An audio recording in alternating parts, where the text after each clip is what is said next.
Capacitance.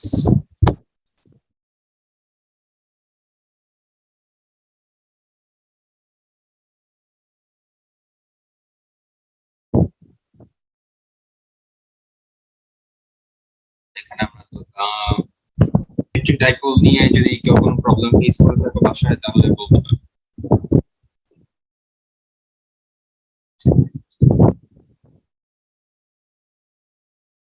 আমরা তো শুরু করি ক্যাপাসিট্যান্স দিয়ে। ক্যাপাসিট্যান্সের আচ্ছা দাঁড়াও।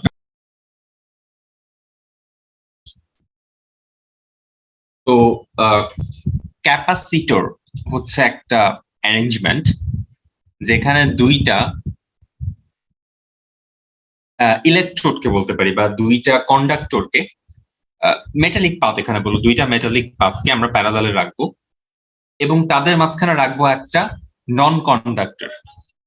তার ডেফিনেশনটা একটু আরেকবার দেখি। দুইটা মেটালিক প্লেট, এই যে এটা একটা মেটালিক প্লেট, এটা একটা মেটালিক প্লেট, তাদেরকে আমি প্যারালাল রাখবো এবং তাদের মাঝখানে ইলেকট্রিক নন কন্ডাক্টর, সেটা বাতাসও হইতে পারে, বাতাসও কিন্তু একটা নন কন্ডাক্টর, অথবা অন্য যে কোনো একটা নন কন্ডাক্টর দিব আমি। এই যে সিস্টেমটা, এই সিস্টেমটাকে বলা হয় ক্যাপাসিটর। এবং এই ক্যাপাসিটরের প্রপার্টি কি? সে হচ্ছে চার্জ স্টোর করে রাখতে পারে। ক্যাপাসিটর ফর্ম হয় দুইটা প্লেট দিয়ে, যাদের মাঝখানে থাকে যে কোনো একটা নন কন্ডাক্টর অফ ইলেকট্রিসিটি, এবং এই সিস্টেমটা কে যদি আমি কোনো ব্যাটারির সাথে কানেক্ট করি, সে হচ্ছে চার্জকে স্টোর করে রাখতে পারে। তো এই যে সিস্টেমটা, পুরো সিস্টেমটাকে বলা হয় হচ্ছে ক্যাপাসিটর। এবং যে যত ভালো চার্জ স্টোর করে রাখতে পারে, অন্য ভাষায় যে যত বেশি চার্জ স্টোর করে রাখতে পারে, তাকে আমি বলতে পারি তত ভালো ক্যাপাসিটর, ওর সেই ক্যাপাসিটেন্সের স্ট্রেংথ, ক্যাপাসিটরের স্ট্রেংথ তত বেশি। তো ক্যাপাসিটরের স্ট্রেংথ আমার ম্যাথমেটিক্যালি মেজার করার ব্যাপারটা কি? C equal to Q by V. তাহলে ডেফিনেশনটা কি দাঁড়াইলো? তোমার এই ক্যাপাসিটরটার অ্যাক্রসে যদি ইউনিট ভোল্টেজ দেওয়া হয়, এটা যদি 1 ভোল্ট হয়,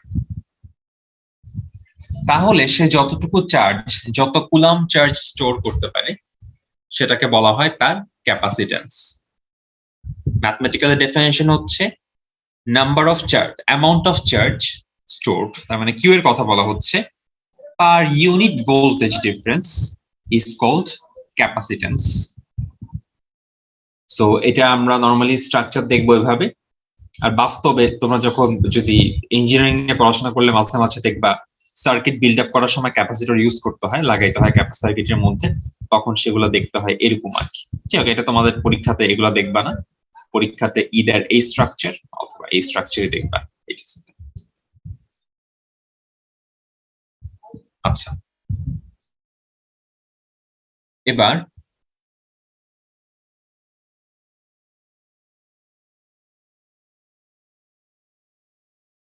আচ্ছা, এগুলো আমাদের দরকার নাই। এখানে চলে আসতেছি। এই যে আমি যে দুইটা প্যারালাল প্লেট রাখছিলাম, সেখানে অবশ্যই একটাতে পজিটিভ যত চার্জ জমা হবে প্লাস কিউ হইলে, আর একটাতে মাইনাস কিউ চার্জই জমা হবে। এবং আমি যেহেতু বলছি C equal to Q by V, তার মানে আমি বলতে পারি কিউ ইকুয়াল টু সিভি। এবং ভি মানে কি? আসলে ভি মানে হচ্ছে এই যে এই পয়েন্টটা আর এই পয়েন্টটার যে পটেনশিয়াল ডিফারেন্স, এটাকেই বলা হয় ভি। আচ্ছা, তাহলে কিউ ইকুয়াল টু সিভি আমরা বুঝে গেলাম। ভি বলতে হচ্ছে এই দুইটা প্লেটের, এই প্লেট আর এই প্লেটের পটেনশিয়াল যে ডিফারেন্স। আর এই যে এখানে যে ক্যাপাসিট্যান্সের ইউনিট যদি আমি জানতে চাই, কি হবে? Column by volt. কিউ এর জন্য কুলাম, ভি এর জন্য ভোল্ট। এবং কুলাম পার ভোল্টকে, এসআই ইউনিটকে বলা হয় ফ্যারাডে, যাকে প্রকাশ করা হয় হচ্ছে এফ দিয়ে। আর ক্যাপাসিট্যান্সের যে ডেফিনেশনটা আমি একটু আগে বললাম, যে ইউনিট ভোল্টেজ ডিফারেন্স রাখার জন্য যেই পরিমাণ চার্জ, আধান মানে চার্জ, যেই পরিমাণ চার্জ লাগে, সেটাকে হচ্ছে তার ক্যাপাসিট্যান্স বলা হয়। আচ্ছা, এতক্ষণ পর্যন্ত যা যা বললাম, এটা নিয়ে কারো কোনো কনফিউশন থাকলে বলতে পারো।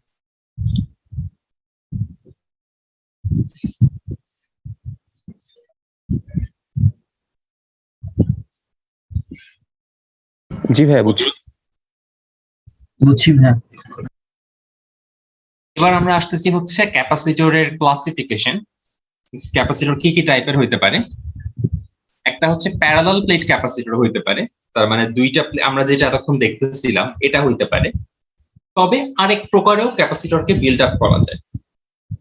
এটাও আসলে সর্ট অফ প্যারালাল প্লেটের মতোই, বাট একে রাখা হয় সার্কুলার শেপে। তার মানে এই যে প্যারালাল প্লেটটা, একটা প্যারালাল প্লেট হচ্ছে ভিতরে গোলাকার, আর আরেকটা প্যারালাল প্লেটকে এখানে এইভাবে গোলাকার ভাবে রাখা হয়। তার মানে আগের মতো এখানেও কিন্তু দুইটা সারফেসই, আগের মতো এখানেও একটাতে প্লাস কিউ আর একটাতে মাইনাস কিউ জমা হচ্ছে। আগের মতো আমরা ভি বলতে এই দুইটার ভোল্টেজ ডিফারেন্সই বুঝাচ্ছি। জাস্ট আগে দুইটা ছিল প্লেট আকৃতিতে, আর এখন হচ্ছে সার্কুলার আকৃতিতে। That's it. আর কোনো সার্কুলার হইলে কি কনকারেন্ট হওয়া লাগবে অলওয়েজ? হ্যাঁ, মানে সেন্টার সেম থাকে। হ্যাঁ হ্যাঁ, জি ভাই বুঝতে পারছি। তো দুইটার জন্য আলাদা আলাদা ফর্মুলা ক্যাপাসিট্যান্সের। ক্যাপাসিট্যান্সের মেইন ফর্মুলা কিন্তু C equal to Q by V, এটা হচ্ছে বেস ফর্মুলা। আর এই দুইটার জন্য আলাদা আলাদা ইন্ডিভিজুয়াল আরো দুইটা ফর্মুলা। সেটা হচ্ছে যদি তারা প্যারালাল প্লেট থাকে তখন ক্যাপাসিট্যান্স কিসের কিসের উপর প্রপোর্শনাল? এরিয়ার উপর ডিরেক্টলি, ডিস্টেন্সের উপর ইনভার্সলি। তার মানে C equal to epsilon A by D. আর যদি স্ফেয়ার আকৃতির হয়, স্ফেরিক্যাল ক্যাপাসিটর হয়, তখন ফর্মুলা হচ্ছে 4 বাই এপসাইলন আর, যেখানে আর হচ্ছে রেডিয়াস।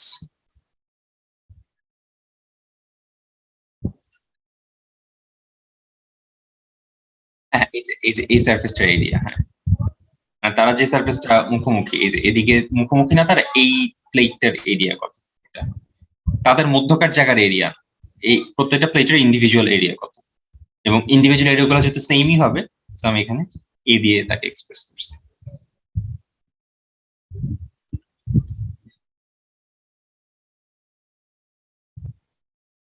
বুঝতে পারছো ভাইয়া?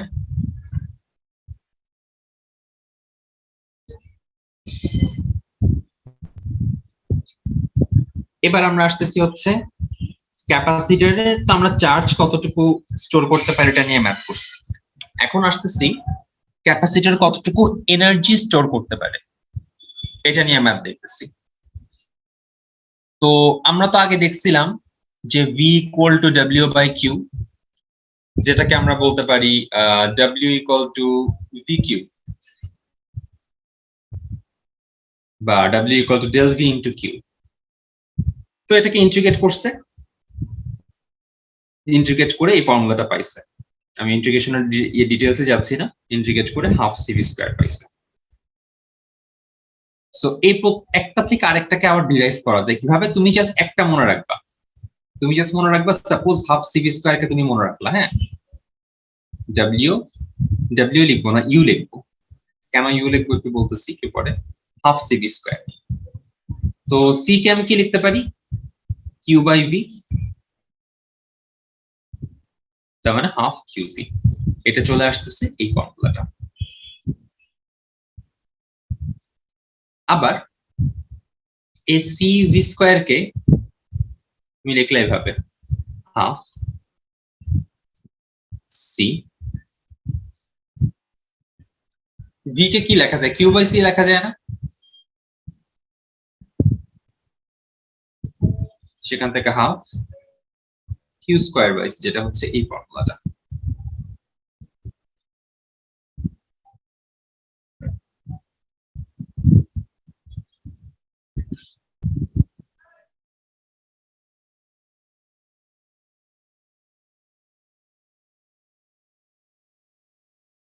কোনটা ভাই? হ্যাঁ ভাই, আচ্ছা, আমরা জানি কি C equal to Q by V, তাই না? তার মানে ভি ইকুয়াল টু কি লিখতে পারি? Q by C. এই তিনটার মধ্যে যে কোনো একটা মুখস্থ রাখবা, পরীক্ষার হলে যদি লাগে এগুলো তো 2 লাইনে বের করে নিতে পারবা, তো প্রবলেম হবে না।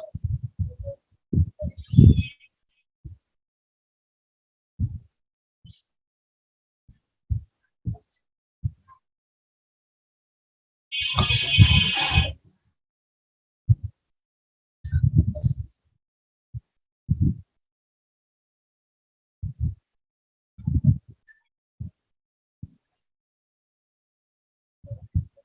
এবার আসি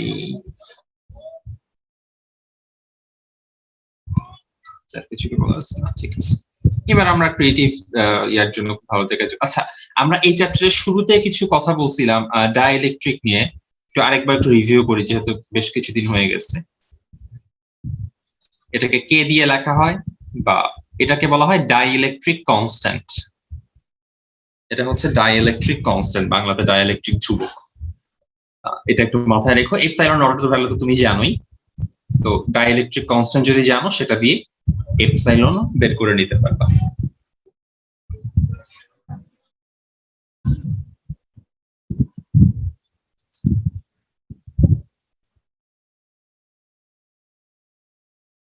এপসাইলন হচ্ছে ভাইয়া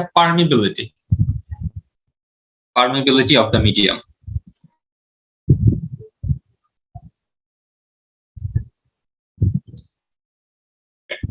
আমরা তাহলে এখন ম্যাথটা করার চেষ্টা করি।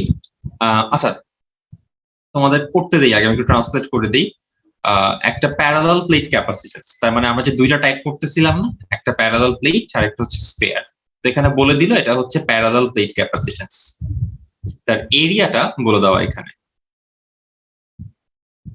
এবং ডিসটেন্সটা কত সেটা বলে দেওয়া। এটা যে বললো যে বায়ু দ্বারা পূর্ণ, এটা তোমাকে বুঝাইলো যে এপসাইলন এখানে আসলে এপসাইলন নট, এই জন্য বায়ু দ্বারা পূর্ণ কথাটা বলে দিচ্ছে। সেটা টি নট কেন লিখছে, এটা এপসাইলন নট। আর এখানে ভোল্টেজ ডিফারেন্স ভি এর ভ্যালু বলে দেওয়া হচ্ছে 60। তোমাকে বের করতে হবে সি এর ভ্যালু কত। কোশ্চেনটা একটু পড়ো, কোশ্চেনটা কারো বুঝতে সমস্যা হলে আমাকে জানাও, কোশ্চেন বুঝতে প্রবলেম না হলে সি নাম্বারটা। আচ্ছা এবার ডি নাম্বারে কোশ্চেনটা বলতেছে কি, যে এখন যে আমি এখানে বাতাস রাখলাম, আগে ছিল বাতাস, এখন এই বাতাসটাকে আমি চেঞ্জ করলাম অন্য একটা জিনিস দিয়ে। সেই জিনিসটা কি? এমন একটা জিনিস যার ডাইইলেকট্রিক কনস্ট্যান্ট হচ্ছে 2.8। বাতাসের জায়গায় আমি অন্য একটা জিনিস নিয়ে আসলাম যার ডাইইলেকট্রিক কনস্ট্যান্ট 2.8। তার মানে এখন epsilon equal to R epsilon naught নাই, এখন epsilon equal to 2.8 into epsilon naught ধরে করতাম। আচ্ছা এটা যদি আমি করি তাহলে সঞ্চিত শক্তির, তার মানে আমরা যে এনার্জি স্টোরের ফর্মুলা দেখলাম না, সঞ্চিত শক্তির কিরকম পরিবর্তন হবে এটা জানতে চাওয়া হচ্ছে। তার মানে কি, আগে আমাকে বের করতে হবে ইনিশিয়ালি শক্তিটা কত ছিল, আগে বের করতে হবে ইনিশিয়াল শক্তির পরিমাণ কত ছিল, মানে এই এপসাইলন নট ছিল 2.8 দিয়ে পূর্ণ করার আগে। দেন আমার দেখতে হবে যে এই যে আমি 2.8 দিয়ে পূর্ণ করলাম, তারপর এনার্জিটা কত আসলো। দেন আমি দুইটা কেস কম্পেয়ার করব।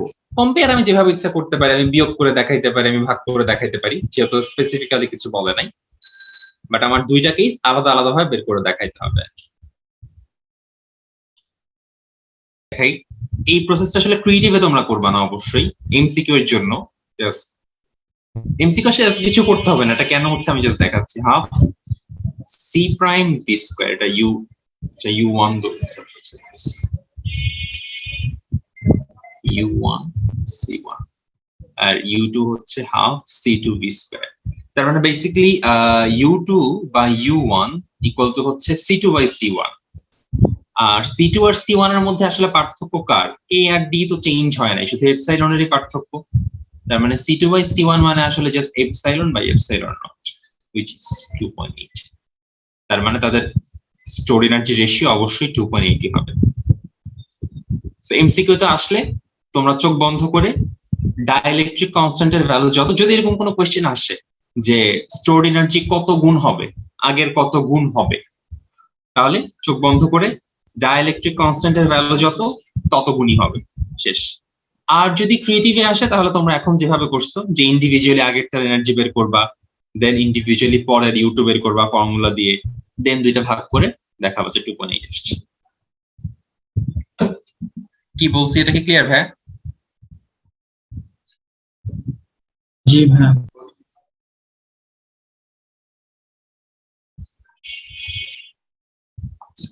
রাইট, সো 82 পয়েন্ট পারলো। এবার আমরা যেমন 9-10 থাকতে পড়তাম যে ইকুইভ্যালেন্ট রেজিস্ট্যান্স।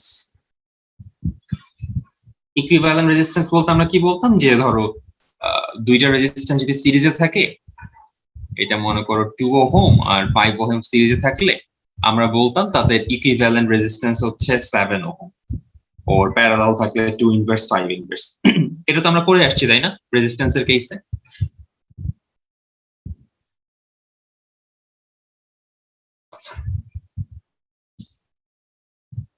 আচ্ছা, এখন ক্যাপাসিট্যান্সের কেসেও সেম জিনিস। ক্যাপাসিট্যান্সের কেসেও তাদের সিরিজ কানেকশন হইতে পারে এবং তাদের প্যারালাল কানেকশন হইতে পারে। তো যদি সিরিজ হয়, এই কেসে হচ্ছে পুরো উল্টা কাহিনী। রেজিস্ট্যান্সের কেসে কি ছিল, সিরিজ হইলে যোগ হয়ে যেত, আর প্যারালাল হলে ইনভার্স হয়ে যোগ করতাম। ক্যাপাসিট্যান্সের কেসে উল্টা, ক্যাপাসিট্যান্স যদি সিরিজে থাকে তাহলে তাদের হচ্ছে এটা, আর যদি প্যারালালে থাকে তাহলে হচ্ছে জাস্ট যোগফল। এটা একটু আমাদের কষ্ট করে মুখস্থ রাখতে হবে।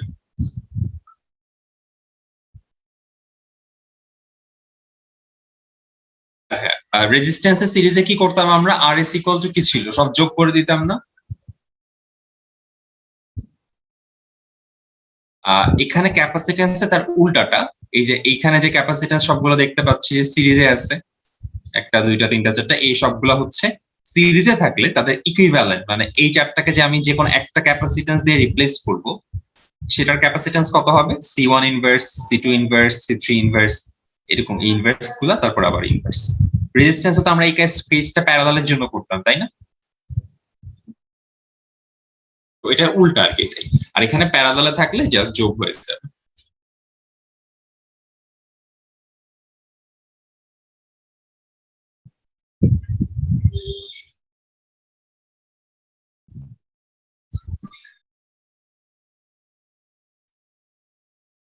আচ্ছা হ্যাঁ, আমাদের প্রুফ শেখা দরকার নাই, জাস্ট প্রুফ পরীক্ষাতে আসবে না। এবার আমরা আরেকটা বোর্ড কুইজ সলভ করব।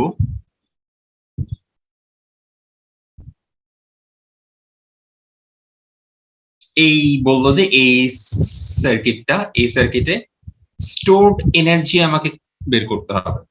তো স্টোরড এনার্জির আমি ফর্মুলা তো তিনটা জানি, হাফ সিভি স্কোয়ার সাপোজ। তো এখানে ভি দিয়ে দেওয়া, সি বের করা লাগবে। সিটা কেমনে বের করব, এই তিনটার যে ইকুইভ্যালেন্ট ক্যাপাসিট্যান্স, তিনটার ইকুইভ্যালেন্ট ক্যাপাসিট্যান্স হচ্ছে আমাকে বের করতে হবে। তো খুব সিম্পল জিনিস, এরা যেহেতু সিরিজে আছে, এদের ইকুইভ্যালেন্ট ক্যাপাসিট্যান্স কত হবে, 2 inverse plus 4 inverse plus 4 inverse তার ইনভার্স, 4 4 করলে 2, আর 2 দিয়ে করলে আবার 1। আই থিঙ্ক আনসার 1 হবে, হয়তো সি এর ভ্যালু 1 হবে। তাহলে এনার্জি কত হবে, half into 1 into V square, এটা হচ্ছে আমাদের স্টোরড এনার্জি। এটা সি নাম্বারটা বোঝা যাচ্ছে কিনা দেখো তো।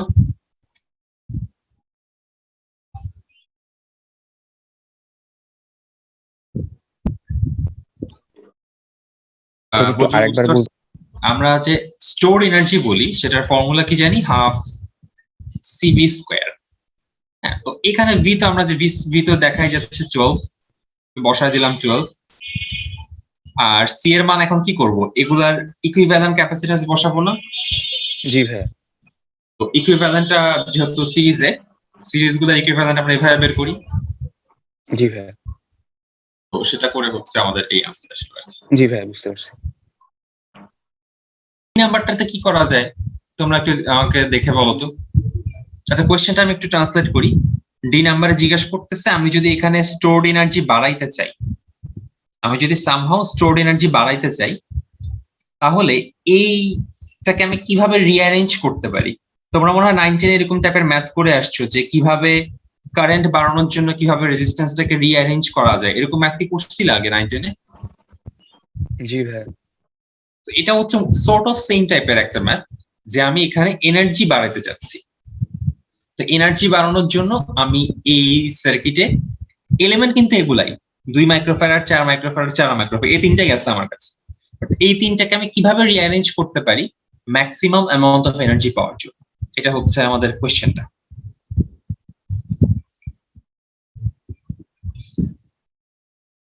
ট্রিক বলতে আসলে তেমন কিছুই না, অলওয়েজ আমরা তিনটাই প্যারালালে দিয়ে দিব। এক্স্যাক্টলি প্যারালালে দিয়ে দিব। ওই যে 19 আমরা করতাম না যে আই কে যদি আমি বাড়াইতে চাই তাহলে আর কমাইতে হবে, আর আর কমাইতে হইলে তাদেরকে আমি প্যারালালে কানেক্ট করে দিব, আর আই যদি কমাইতে চাই আর বাড়াইতে হবে তাদেরকে সিরিজে কানেক্ট করে দিব। এই কাজটা করতাম না? জি ভাইয়া। এখানে তাহলে কি এনার্জি, যদি এনার্জির ফর্মুলা কি আসলে হাফ সিভি স্কোয়ার, তার মানে আমি যদি এনার্জি বাড়াইতে চাই আমার সি কে বাড়াইতে হবে। এখন সি কি সিরিজে থাকলে বেশি থাকে নাকি প্যারালালে থাকলে বেশি থাকে? প্যারালালে থাকলে তারা যোগ হয়ে যায়, রাইট। সো তাদেরকে আনসার হচ্ছে প্যারালাল কম্বিনেশন। এটাই হচ্ছে আমার মেইন আনসার। তো এই ম্যাথে আমি কিভাবে দেখাবো? আমি প্রথমে দেখাবো যে ইনিশিয়ালি এনার্জি কত, এটা তো সিতে বের করছি। এরপর সিট গুলাকে প্যারালালে নিয়ে যাব, প্যারালালে নিয়ে দেখবো যে টোটাল এনার্জি কত হচ্ছে। দেন আমি দেখাবো, হ্যাঁ দেখো আগের বার এনার্জি ছিল এত, প্যারালালে আনার পর আমার এনার্জিটা বেড়ে গেল। ওর কোনো কোয়েশ্চেনে যদি এরকম কিছু বলে যে শক্তি আমি কমাইতে চাই তাহলে কি করব, তখন প্যারালালের জন্য একবার দেখাবো, সিরিজে এখন কনভার্ট করব, তারপর দেখবো যে হ্যাঁ দেখো সিরিজে আনলাম দেখে এনার্জি স্টোরটা কমে গেল, শেষ। আমার আগে এই অবস্থার এনার্জি বের করে দেখাইতে হইতো, দেন প্যারালাল এনার্জি করা লাগতো। বাট সিতে যেহেতু আমি আগেই এটার এনার্জি বের করে ফেলছি, এই জন্য ডিতে খালি একটাকে দেখানোর লাগছে।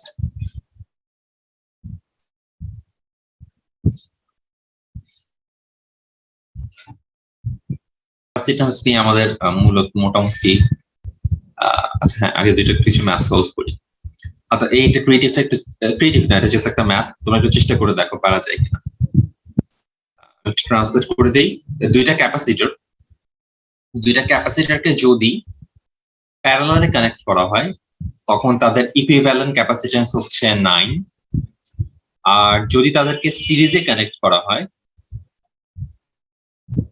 তাহলে তাদের ইকুইভ্যালেন্ট ক্যাপাসিট্যান্স হচ্ছে 2। কোয়েশ্চেন হচ্ছে ইন্ডিভিজুয়ালি তুমি দুই বের করবা।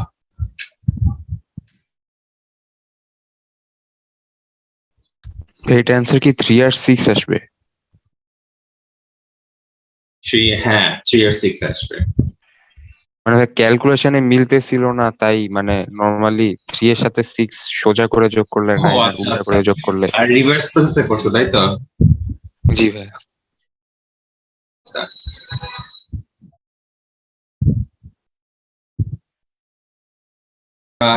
আচ্ছা আমরা জানি প্যারালালে আমি ধরে নিলাম C1 C2, হ্যাঁ জাস্ট ইকুয়েশন দুইটা লিখি, C1 plus C2 equal to 9। R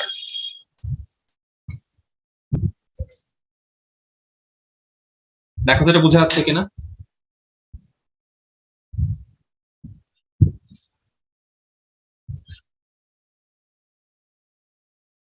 That's it. এই দুটো ইকুয়েশন খালি সলভ করবা। সো C1 C2 তুমি যেভাবে ইচ্ছে সলভ করতে পারো, সলভ করার তো বেশ কয়েকটা মেথড আছে, যেটা ইচ্ছে ফলো করতে পারো, প্রবলেম নাই। সো এখান থেকে বলতে পারি C1 C2 ইকুয়াল টু হচ্ছে 9 into 2 18, or 2 C1 C2 equal to হচ্ছে 36। আচ্ছা 2 C1 C2 কি করবো? আচ্ছা হ্যাঁ 2 C1 C2 36 কেন বলতেছি,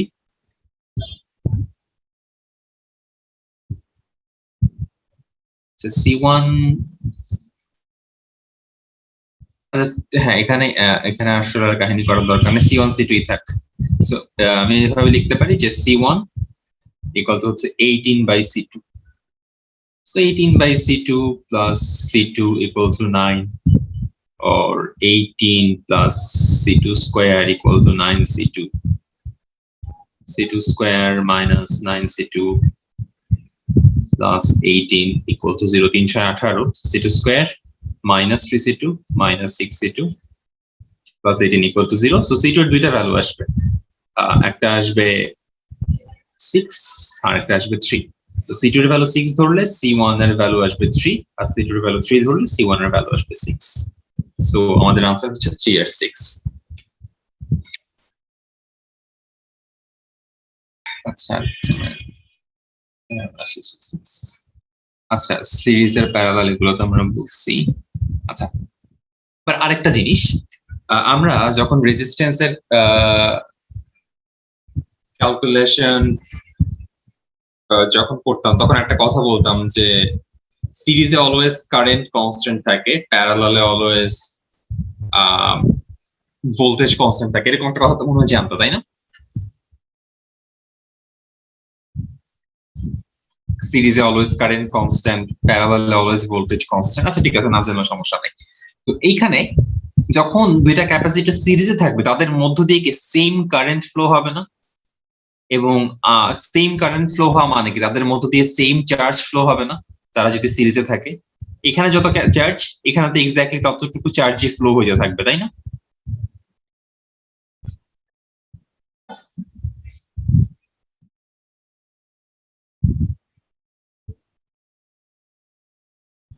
জি ভাইয়া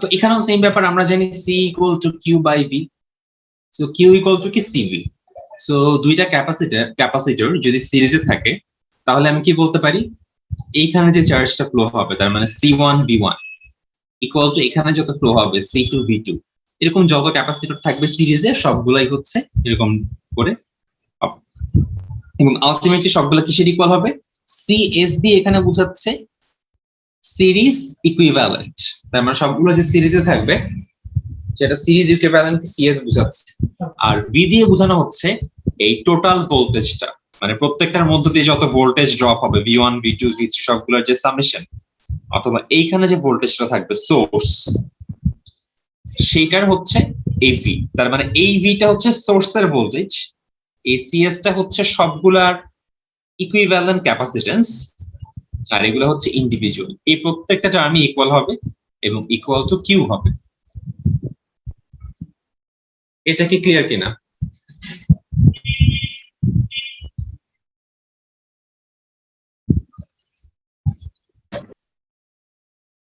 না ভাই কিউ হচ্ছে চার্জ যে পরিমাণ চার্জ যেখানে ফ্লো হচ্ছে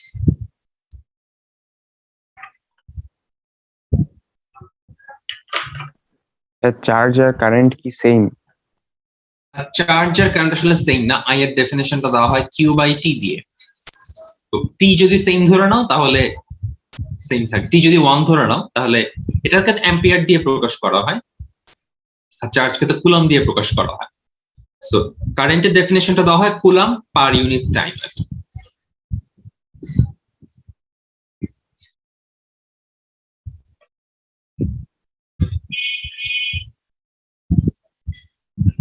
আমরা জানি প্যারালালে থাকলে তো সবসময় ভোল্টেজ কনস্ট্যান্ট থাকে তো সি ইকুয়াল টু যেহেতু Q by V so V equal to হচ্ছে কিউ বাই সি তো সেম কথা এখানেও Q1 by C1 equal to Q2 by C2 equal to Q total R CP হচ্ছে equivalent capacitance for parallel capacitors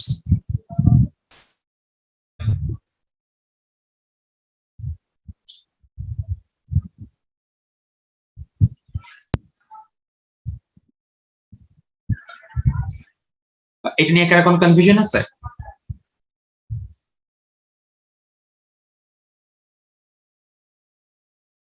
CV এর multiplication কেন constant ওই যে Q constant আর Q ইকুয়াল টু CV সিরিজে আমরা আসলে মূলত Q কনস্ট্যান্ট মানে I কনস্ট্যান্ট আগে বলতাম I equal to Q by T so এখন এটাকে বলতেছে Q কনস্ট্যান্ট আর Q ইকুয়াল টু CV দেখে CV কনস্ট্যান্ট আর প্যারালালে হচ্ছে তো ভোল্টেজ কনস্ট্যান্ট জানি তো কিউ ইকুয়াল টু সিভি থেকে V equal to Q by C আসছে, তো এই জন্য Q by C Q by C Q by C ভাবে দেখাচ্ছি আর কি।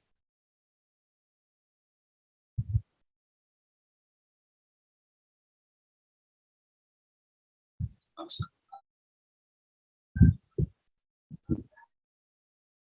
আমরা একটা ম্যাথ করার চেষ্টা করি। আর তোমরা একটু চেষ্টা করো তো, এটা কোয়েশ্চেনটা হচ্ছে 4 মাইক্রোফ্যারাড এই যে ক্যাপাসিটরটা, এইখানে কতটুকু চার্জ, এখানে কিউ এর ভ্যালু কত?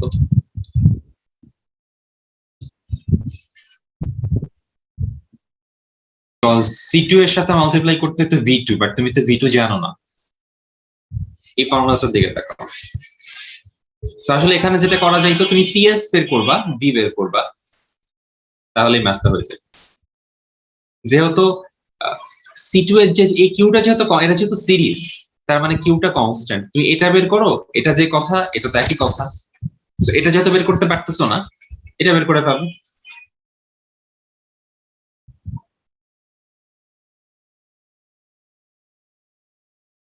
রাইট, CS এর ভিত্তিটা বলেই হয়ে যাবে। CS এর value I think 4 foot 2 2 2 1, CS এর ভ্যালু আই থিংক 1 আসা উচিত, আর V এর ভ্যালু 12, তাহলে Q এর आंसर আসা উচিত হচ্ছে 12 মাইক্রোকুলম্ব আই থিংক। দেখি, এক্স্যাক্টলি ওইটাই। তোমাকে এখানে 4 বলতো 2 বলতো ডাজন্ট ম্যাটার, চার্জ যেহেতু সিরিজে যেহেতু আছে, তো সবগুলো চার্জে সেম থাকবে।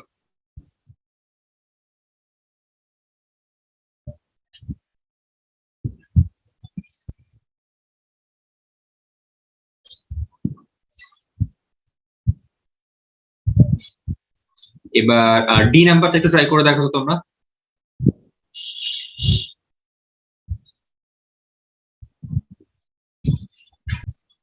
এবার আরেকটু জটিল, এত জটিল জটিল আসলে কেন তো দিচ্ছে এগুলো তো।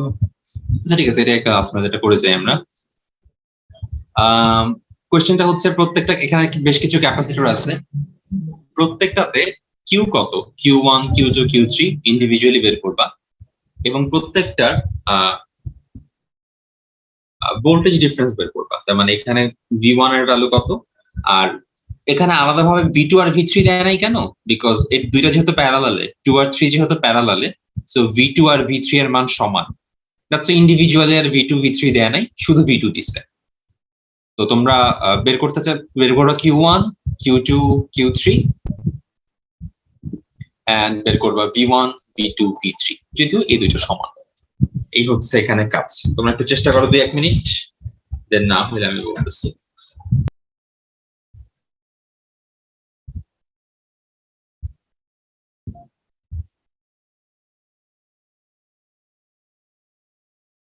হ্যাঁ, প্যারালাল দেখে, ওই যে আমরা দেখলাম যে প্যারালালে থাকলে ভোল্টেজ সমান, আর সিরিজে থাকলে চার্জ সমান।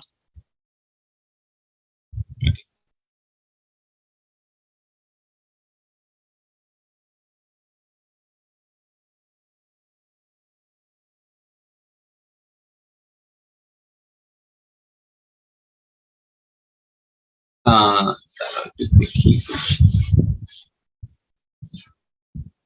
আচ্ছা হ্যাঁ, Q1 বের করার জন্য ফার্স্ট হচ্ছে সিটা বের করো, মানে ইকুইভ্যালেন্ট সি এর ভ্যালুটা কত।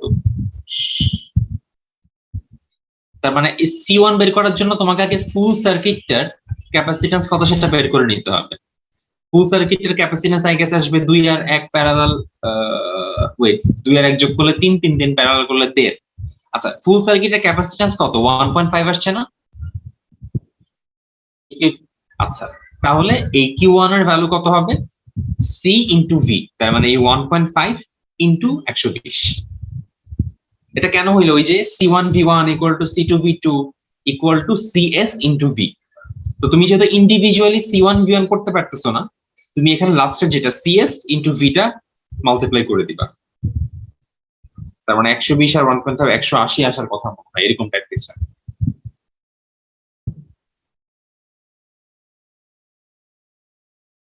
C1 V1, V1 তো তুমি জানো না। C1 V1 C2 ফর্মুলা কি ছিল? C1 V1 C2 V2 dot dot dot dot CS V। তুমি তো V1 অথবা V2 ইন্ডিভিজুয়ালি জানো না, তুমি জানো জাস্ট ভিটা, যেটা হচ্ছে 120, তাই না?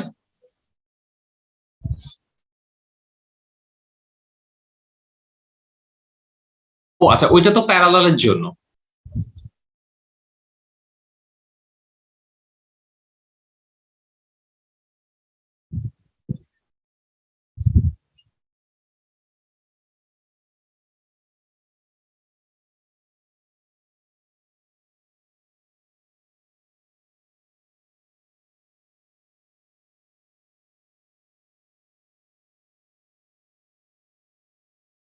V1 বের করতে চাইলে Q1/C1।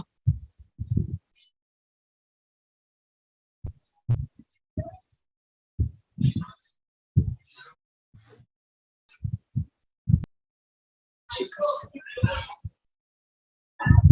বদরুল মাহিন তোমাদেরকে আসছে, কি কি পড়বা একটু বলে দেই। বইয়ে তো ফার্স্টে ক্যাপাসিটেন্স নিয়ে কথাবার্তা আছে, বইয়ে ম্যাথ আছে, ছোট ছোট কিছু ম্যাথ, ইজি ইজি, আমরা যেগুলো করছি চেয়ে ইজিয়ার, একবার দেখে নিও তাহলেই পারবা।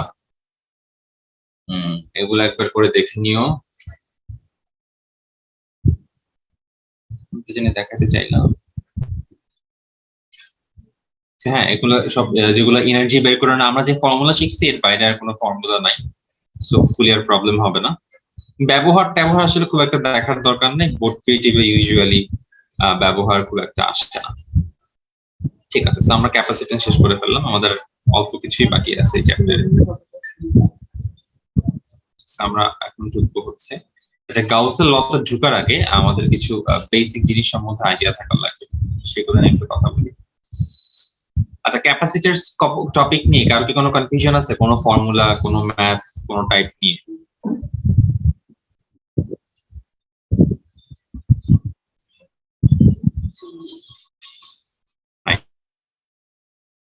গাউস ল শিখার আগে কিছু বেসিক কথাবার্তা।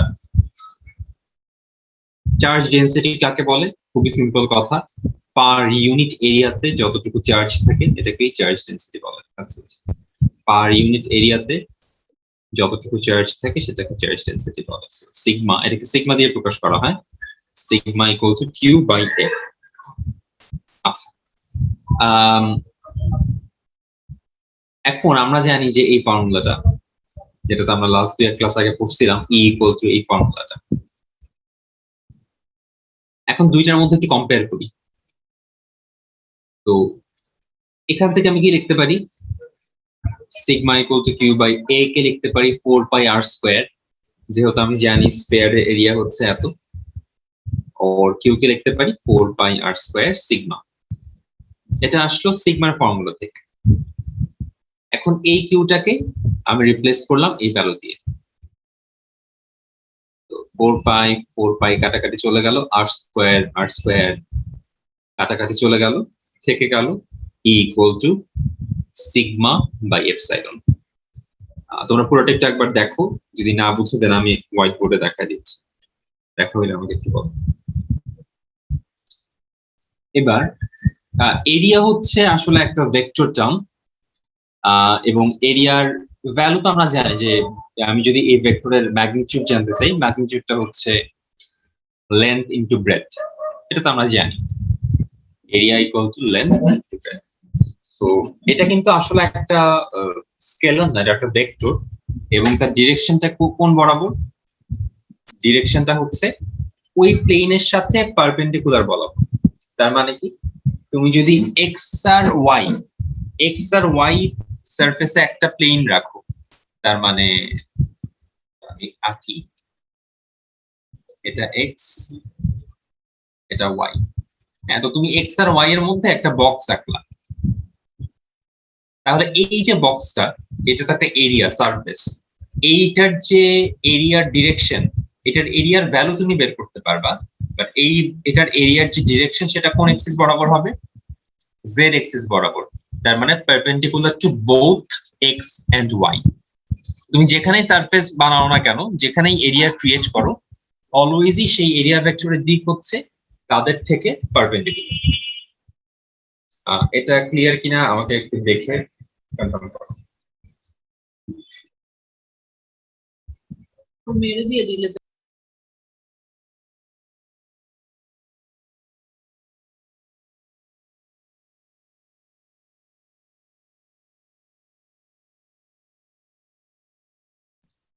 হ্যাঁ, দাঁড়াও।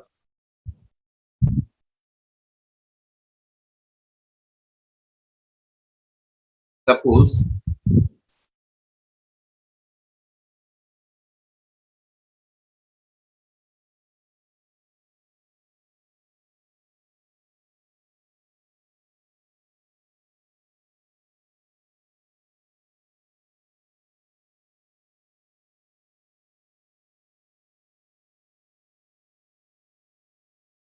এটা হচ্ছে এক্স ওয়াই অক্ষ, এখানে একটা বক্স আঁকছি।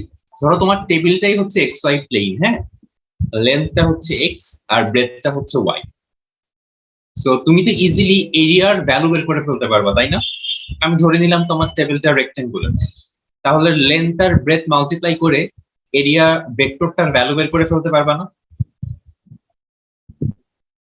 আমি জাস্ট বলতেছি এটার ভ্যালু তুমি জানোই, লেন্থ ইনটু ব্রেথ। এই ভেক্টরটার যে ডিরেকশন, আমি তো বলতেছি এটা ভেক্টর, তার মানে এর ভ্যালুর পাশে একটা ডিরেকশন আছে। এই ডিরেকশনটা হচ্ছে এটার সাথে পারপেন্ডিকুলার, তার মানে তোমার টেবিলের যে এরিয়া ভেক্টর সেটা হচ্ছে টেবিল থেকে ঘরের সিলিং এর দিকে অথবা ঘরের ফ্লোরের দিকে, মানে টেবিলটার সাথে পারপেন্ডিকুলারলি উপরের দিকে উঠে যাবে। তার মানে তোমার টেবিলটা যদি এক্স আর ওয়াই এক্সিস এ হয়, এইটার এরিয়া ভেক্টরের ডিরেকশন হবে জেড এক্সিস বরাবর উপরের দিকে অথবা নিচের দিকে।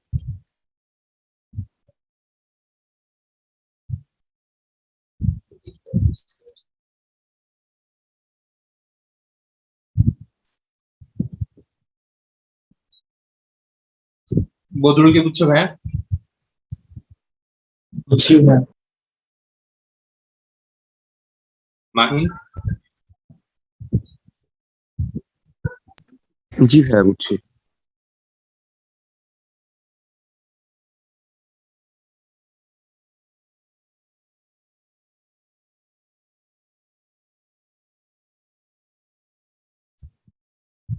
So, এই লাইনটা কি বোঝা যাচ্ছে কিনা দেখো তো।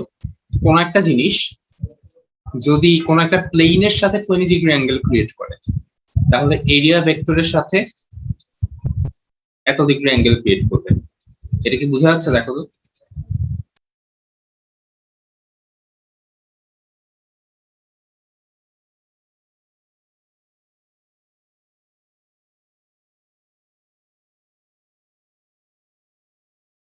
মানে তুমি চিন্তা করো, তোমার টেবিলের উপর পারপেন্ডিকুলারলি যে কোনো কিছু একটা রাখো, বোতল রাখো সাপোজ, তাহলে ওই বোতলটাই তো টেবিলের এরিয়া ভেক্টরের দিক, তাই না?